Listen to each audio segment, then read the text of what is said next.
अव्वल नंबर वर्षा किससे मिलता है? सुख और शांति का, मुक्ति और जीवन मुक्ति का। जीवन में रहते रहते दुख दर्दों से मुक्ति।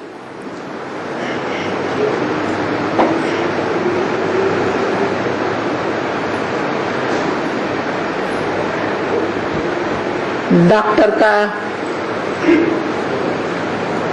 पद लेने वाला होगा तो डॉक्टरी सिखाएगा,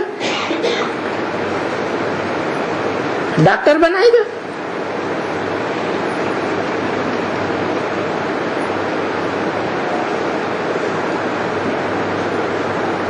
जमींदार होगा, बड़ा जमीन का मालिक होगा तो अपने बच्चों को जमीन का मालिक बनाएगा।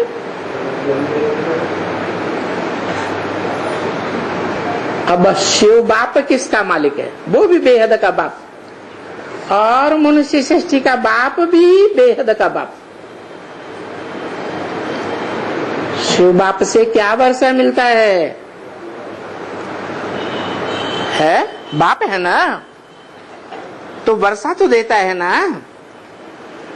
क्या वर्षा मिलता है? सुख शांति का वर्षा देता है। वो खुद सुख लेता है, लेता है।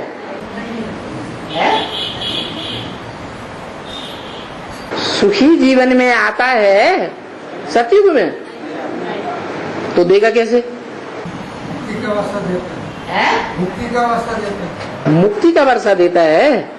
सृष्टि का बाप से जीवन मुक्ति का वर्षा देता है। खुद मुक्त है,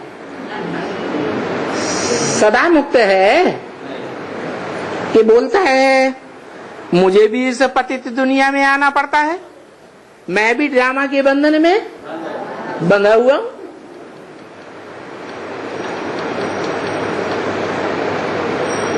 तो वर्षा देने वाला बाप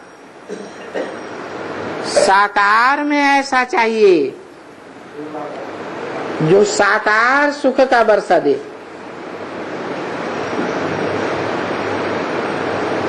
साकार सुख का वर्षा है स्वर्ग, अर्थात स्वस्थिति में गया, परिस्थिति से परे हो गया। पर है माया, पर है प्रकृति, प्रकृति के बंधन से भी परे, और 5 विकारों की माया से भी परे। खुद बनेगा तब तो दूसरों को देगा। खुद इंजीनियर नहीं होगा तो दूसरों को इंजीनियरिंग का वर्षा कैसे देगा? देगा? नहीं देगा। तो वास्तव में वो स्वरूप कौन सा है जिससे हमें सुख और शांति का वर्षा मिलता है? नारायण तो सतयुग में होगा, 16 कला संपूर्ण होगा, देवता है।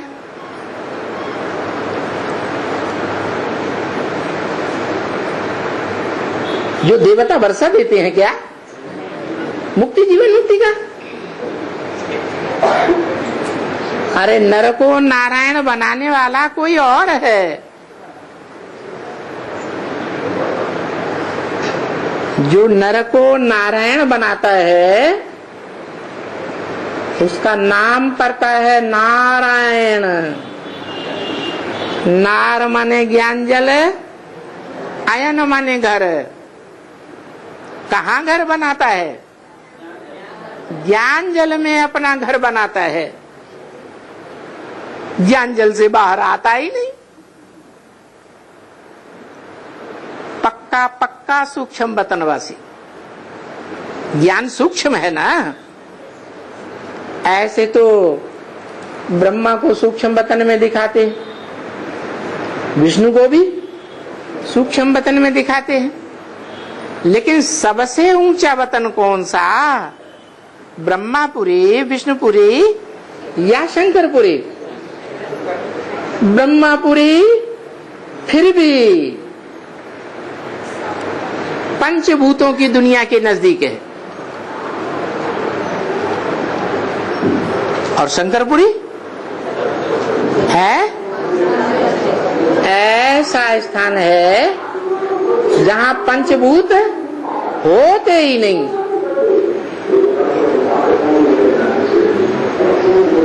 बिल्कुल परे। पंचभूतों को प्रकृति कहा जाता है। प्रा माने प्रकृष्ट, कृति माने रचना। प्रकृति रचना है किसकी? प्रकृति पति की। जैसे पति की रचना पत्नी होती है, ऐसे प्रकृति भी प्रकृति पति की रचना है। कौन है प्रकृति पति? शिव बाप, आत्माओं का बाप। और आत्माओं का बाप तो प्रकृति के जो 5 तत्व हैं उनके बंधन में कभी आता ही नहीं है। तो सदैव परे रहने वाला है। जो प्रकृति के 5 तत्वों के बंधन में आ जाते हैं वो कल्याणकारी नहीं हो सकते। हाँ, सात्विक प्रकृति के बंधन में है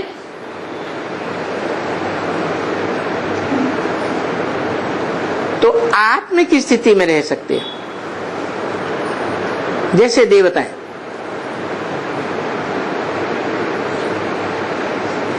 तो प्रकृति के बंधन से पुरुषार्थ करके परे होने वाला,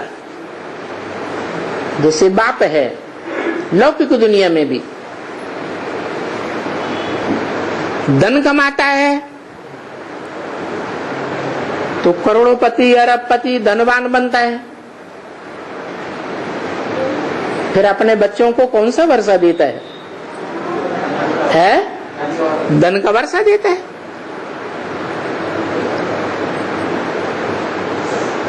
अगर मल्टी मिलियनर है तो मल्टी मिलों का वर्षा देगा। कमाया तो होगा ना, है? लायक है तो कमाया होगा, और नालायक है तो न खुद कमाएगा, और अगर कमाया हुआ मिल भी गया बाप दादे से तो उसको बर्बाद कर देगा। ऐसे ही है ना। तो जो सुख का वर्षा देने वाला है वो खुद सबसे जास्ती सुख भोगने वाला होना चाहिए।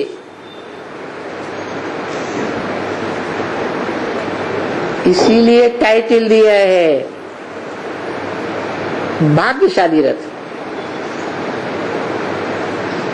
इसे कहा जाए भाग्यशाली रथ? दुखी होने वाले को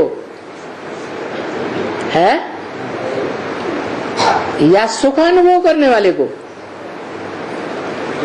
भाग्यशाली किसे कहा जाए? जो अपने जीवन में सबसे जास्ती सुख का अनुभव करे, संतुष्टि का अनुभव करे, ऐश्वर्य का अनुभव करे। ऐश्वर्य देने वाला ईश्वर ही कहा जाता है। ईश्वर का मतलब भी है, ईश माने शासन करना, वर माना श्रेष्ठ। कैसा शासन करने वाला? श्रेष्ठ ते श्रेष्ठ शासन करने वाला। तो श्रेष्ठ ते श्रेष्ठ शासन करने वाला ज्ञान का कूट भंडार शिव है।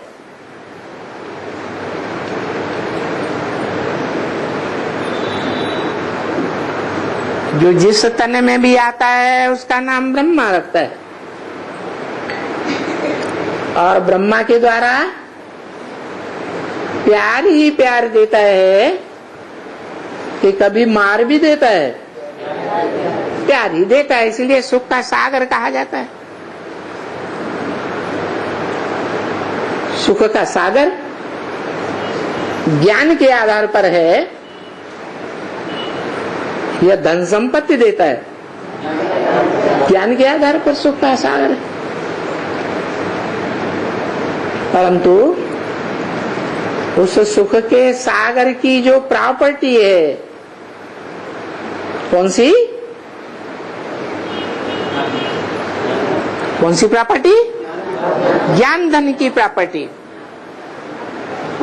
उसकी जो बच्चे नंबरवार कदर करते हैं,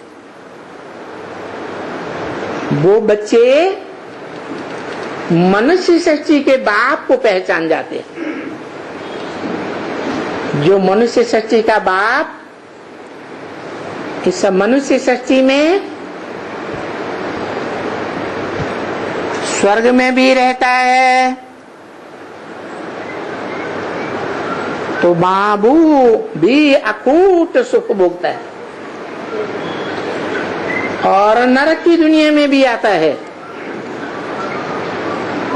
तो वहां भी अकूट सुख भोगता है।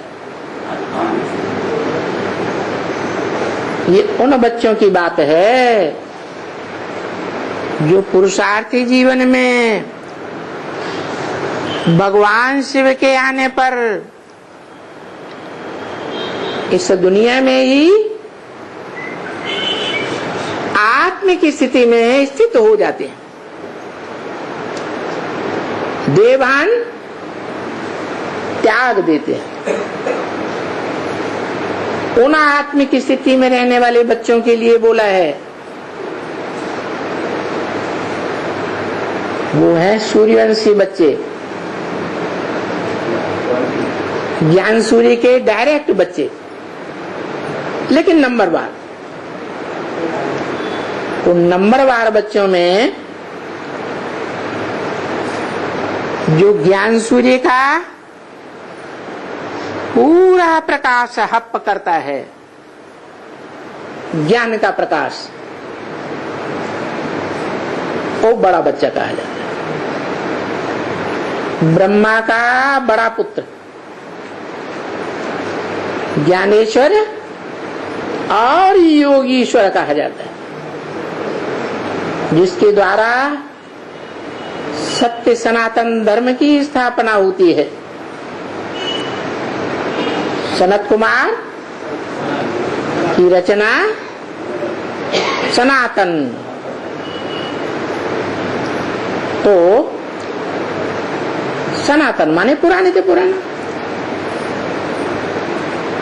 ऊंचे से ऊंचा धर्म है दुनिया का। मुसलमान लोग भी गाते हैं अल्लाह अव्वल दिन, अल्लाह ने आकर के अव्वल नंबर धर्म की स्थापना की। तो उस स्थापना में अल्लाह का प्रैक्टिकल रूप क्या हुआ?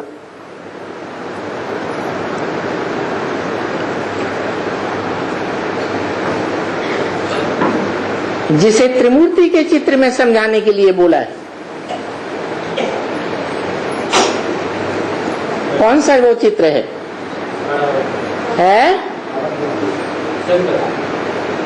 शंकर। तो कहते हैं जो खड़ा हुआ रूप है विष्णु।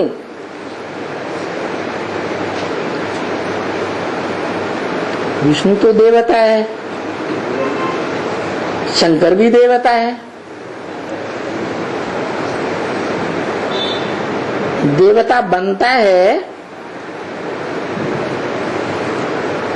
देवता